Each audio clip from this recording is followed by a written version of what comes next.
அன்று இரவு முழுவதும் எனக்கு தூக்கம் பிடிக்கவே இல்லை.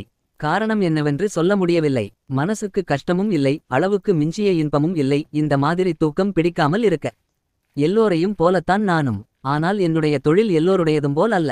நான் கதை எழுதுகிறேன், அதாவது சரடுவிட்டு அதை சகிக்கும் பத்திரிகை ஸ்தாபனங்களிலிருந்து பிழைக்கிறவன். என்னுடையது அங்கீகரிக்கப்படும் போய், அதாவது கடவுள், தர்மம் என்று பல நாமரூபங்களுடன் உலக மெஜாரிட்டி இன் அங்கீகாரத்தை பெறுவது. இதற்குத்தான் சிருஷ்டி, கற்பனா, லோக சஞ்சாரம் என்றெல்லாம் சொல்லுவார்கள்.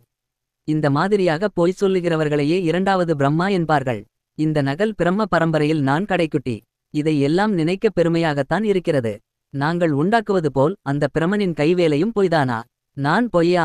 திடீரென்று இந்த வேதாந்த விசாரம் இரவு சுமார் 12 மணிப்போதுக்கு ஏற்பட்டால் தன்னுடைய ஜீரண சக்தியைப் பற்றி யாருக்குத்தான் சந்தேகம் தோன்றாது? அட சட் என்று சொல்லிக்கொண்டு எழுந்து உட்கார்ந்தேன். உட்கார்ந்தபடி எட்டினார் போல மின்சார விளக்கை போடுவதற்கு வாக்காக வீட்டை கட்டி வைத்திருந்தான். போட்டேன். வெளிச்சம் கண்களை உறுத்தியது. பக்கத்து கட்டிலில் என் மனைவி தூங்கிக் கொண்டிருந்தாள்.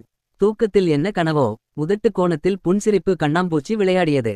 வேதாந்த விசாரத்துக்கு மனிதனை இழுத்துக்கொண்டு போகும் தன்னுடைய நலபாக சாதுரியத்தைப் பற்றி இவள் மனசு கும்மாளம் போடுகிறது போலும். தூக்க கலக்கத்தில் சினுங்கிக் கொண்டு புரண்டு படுத்தாள். அவள் 3 மாச கர்ப்பிணி. நமக்குத்தான் தூக்கம் பிடிக்கவில்லை என்றால் அவளையும் ஏன் எழுப்பி உட்கார்த்தி வைத்துக் கொள்ள வேண்டும்? உடனே விளக்கை அணைத்தேன். எனக்கு எப்போதும் இருட்டில் உட்கார்ந்து கொண்டிருப்பதில் ஒரு நிம்மதி. இருட்டோடு இருட்டாய் நாமும் இருட்டும் ஐக்கியமாய் பிறர் பார்வையில் விழாமல் இருந்து விடலாம் அல்லவா? நாமும் நம் இருட்டுக்கோட்டைக்குள் இருந்து கொண்டு நம் இஷ்டம்போல் மனசு என்ற கட்டை வண்டியை ஓட்டிக்கொண்டு போகலாம் அல்லவா? சாதாரணமாக எல்லோரும் மனசை நினைத்த இடத்துக்கு நினைத்த மாத்திரத்தில் போகும் ரதம் என்று சொல்லுவார்கள். மனித வித்து அனாதி காலந்தொட்டு இன்று வரையில் நினைத்து நினைத்து தேய்ந்து தடமாகிவிட்ட பாதையில் தான் இந்த கட்டை வண்டி செல்லுகிறது.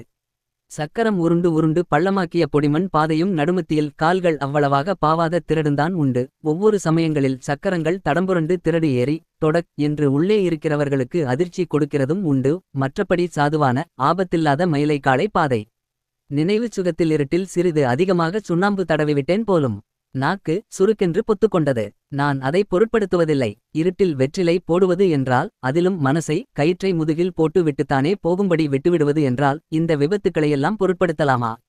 உள்ளங்கையில் கொட்டி வைத்திருந்த புகையிலையை பவித்திரமாக வாயில் போட்டுக்கொண்டேன்.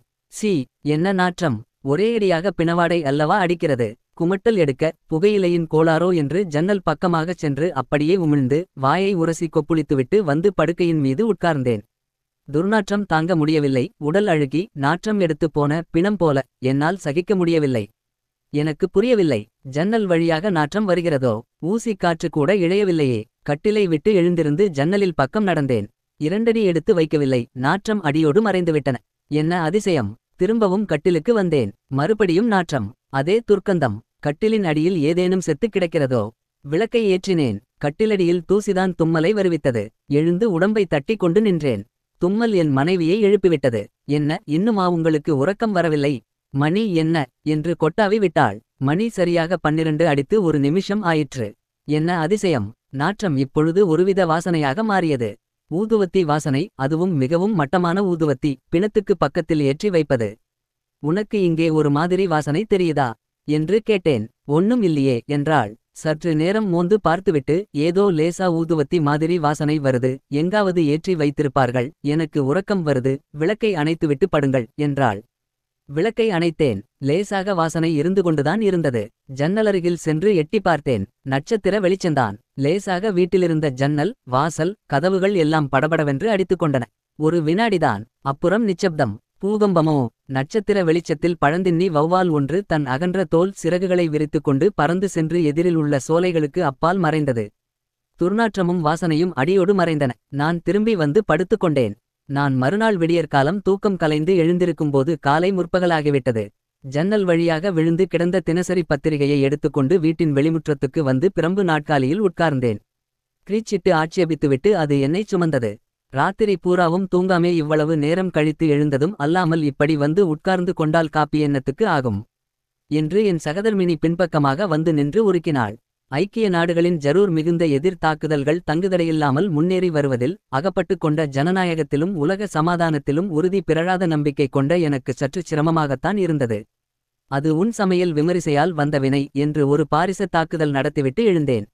உங்களுக்கு பொழுது போகாமே என் மேலே குத்தம் கண்டு பிடிக்கணும்னு தோணிட்டா வேறே என்னத்தை பேசப் போறிய? எல்லாம் நீங்கள் எழுதுகிற கதையை விட குறைச்சல் இல்லை என்று சொல்லிக் கொண்டே அடுப்பங்கரைக்குள் புகுந்தாள்.